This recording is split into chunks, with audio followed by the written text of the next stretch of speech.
Welcome, my friends. Why are Russia and China working together to become the most powerful space army known to Earth? Well, Facebook founder Mark Zuckerberg, who in the 2020 election cycle flooded election offices across the United States with hundreds of $millions in grants, repeat this in the 2024 election. Governor Greg Abbott has followed through on his promise and has transported the first 40 immigrants to the U.S. Capitol.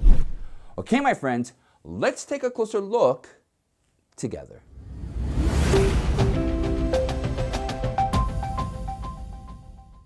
Welcome to Veracity. I'm your host, Michael Lewis. Now, before we begin, I have to thank today's sponsor. Our sponsor for today's episode is all the amazing and kind-hearted people who have taken their hard-earned money and contributed to the show. I don't take it for granted, so I want to say thank you very much for each and every one of you. Now, if you want to become a member and help contribute to the show, then click the link in the description and become a member and help me on my mission to deliver truthful news. As the world is struggling to maintain peace at the borders, China and Russia are now looking for opportunities to empower their space army with anti-satellite and hypersonic weapons. According to a recent report published by the Defense Intelligence Agency, the parking of dangerous space weapons in the lower orbit by China and Russia has jumped up by 70% from 2019 to 2021.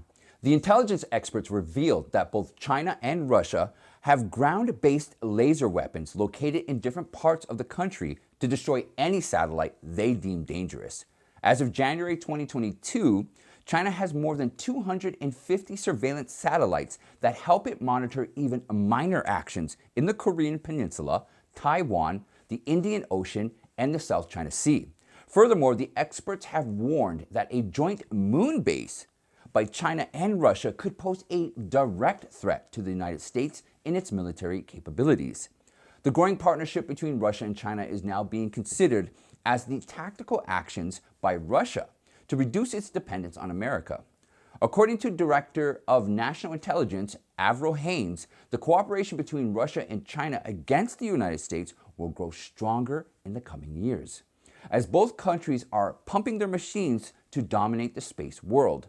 The Director of Defense Intelligence Agency, Lieutenant General Scott Barrier, said, "The loss of space-based communication and navigation services could have a devastating impact on war fights during the conflict. As more nations and more services depend on space-based capabilities, especially in critical social and economic sectors such as medical, disaster response, weather forecasting, and financial transactions, the loss or degradation of those capabilities will increasingly disrupt daily life.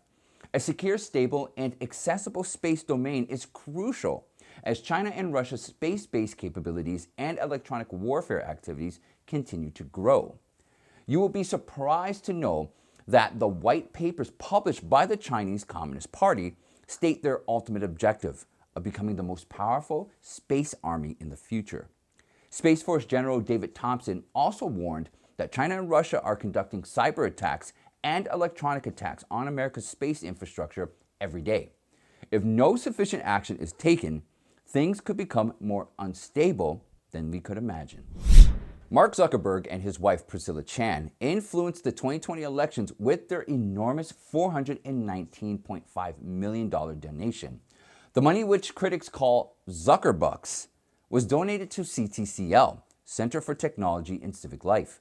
$350 million were donated to the Safe Elections Project of the left-wing CTCL, and $69.5 million were given to the Center for Election Innovation and Research. However, the critics have pointed out that CTCL acted as a channel for illegally influencing citizens to vote in favor of the Democratic Party in return for money. Such unacceptable actions from the company have now attracted lawsuits from different parts of the country. According to a complaint filed by law firm Thomas More Society, Milwaukee officials received election bribery from CTCL for turning the elections in favor of President Biden. The director of this law firm, Phil Klein, said, "This privatization of elections undermines the Help America Vote Act, which requires state election plans to be submitted to federal officials and approved and requires respect for equal protection by making all resources available equally to all voters." As the controversy around private funding towards influencing elections became more intense, the Capital Research Center has revealed that around 18 states have already banned private funding into election offices. For example, the states like Kentucky, Mississippi, North Dakota, Ohio, and Oklahoma have passed a bill in this favor. In contrast, states like Minnesota have now introduced the same bill in February this year. When Zuckerberg was asked about the allegations, his spokesman, Ben LaBolt, who was also the spokesman for Barack Obama during the 2008 presidential elections, said, as Mark and Priscilla made clear, previously their election infrastructure donation to help ensure that Americans could vote during the height of the pandemic was a one-time donation given the unprecedented nature of this crisis. They have no plans to repeat that donation. The CTCL has claimed that the grants made to it during the 2020 elections were used in making the voting process safer during the pandemic and without any political preference. Surprisingly, a House Republican investigation has found that only 1% of the funds were spent on personal protective equipment. In contrast, the rest of the funds were spent influencing the voters towards voting for Biden. At 8:13 a.m. Wednesday, a group of 40 people were dropped off from a bus in front of the media building situated near the United States Capitol complex. Two men gave each of them a phone, and further information about their destination was also looked at on their wristbands. Soon the reporters rushed towards the spot and found out who they were: illegal immigrants. The predictions by the experts about the flooding of illegal immigrants after the abolition of Title 42 by President Biden has begun. Title 42 of the CDC empowered the government to stop anyone at the border if they were considered a potential threat for spreading contagious diseases in the country. However, as President Biden favors destroying the country from its roots, it seems that law does not matter anymore. After being processed by the Custom and Border Protection Authority at the Texas border, Governor Greg Abbott directed the Texas Division of Emergency Management to voluntarily transfer the illegal immigrants to Washington, D.C. Later, he said, as the federal government continues to turn a blind eye to the border crisis, the state of Texas will remain steadfast in our effort to fill in the gaps and keep Texans safe. By busing migrants to Washington, D.C., the Biden administration will be able to meet the needs of the people they are allowing to cross our border more immediately. Texas should not have to bear the burden of the Biden administration's failure to secure our border. In a new poll taken by CNBC, President Biden's approval rating has dropped to 38%, receiving poor grades for the economy and his management of the Russia-Ukraine issue.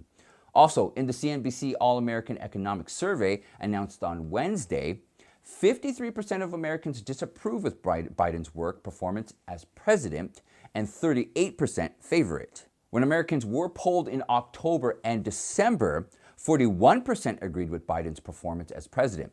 His approval rating was even higher in July at 48%.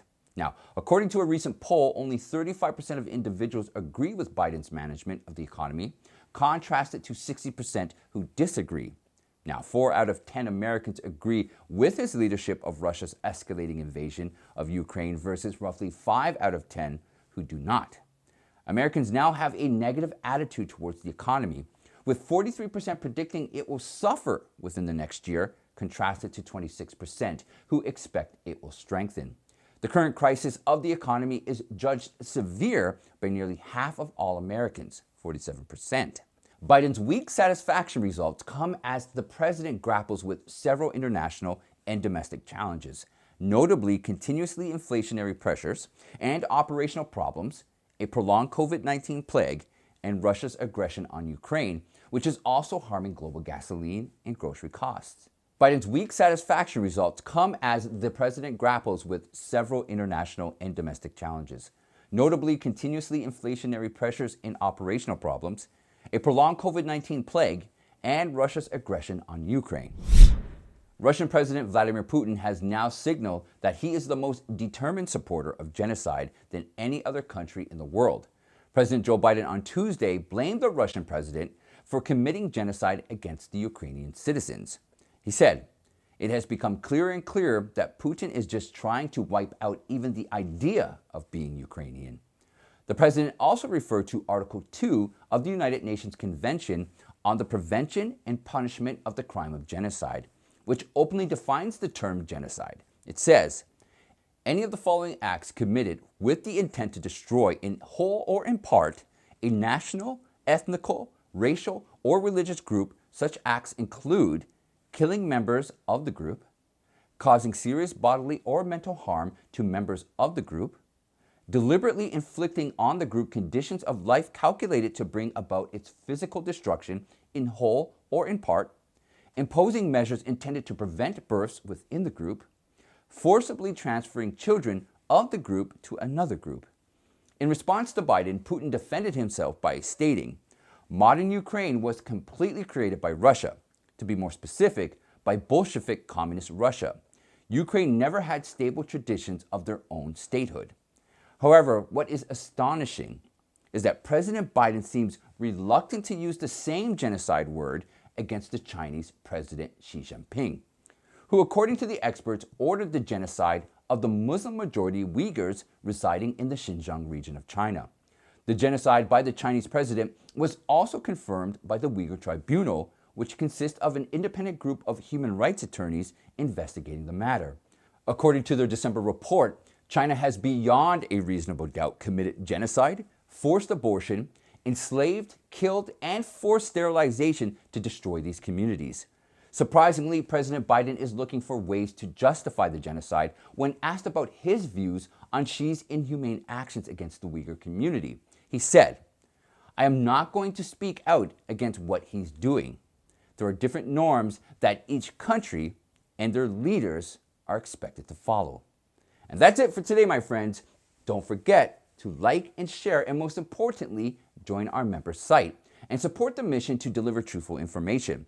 I'd rather depend on the generosity of you, people I can trust, than ever be dependent on YouTube again. I'd like to thank you all for spending this time with me, and I'll see you next time.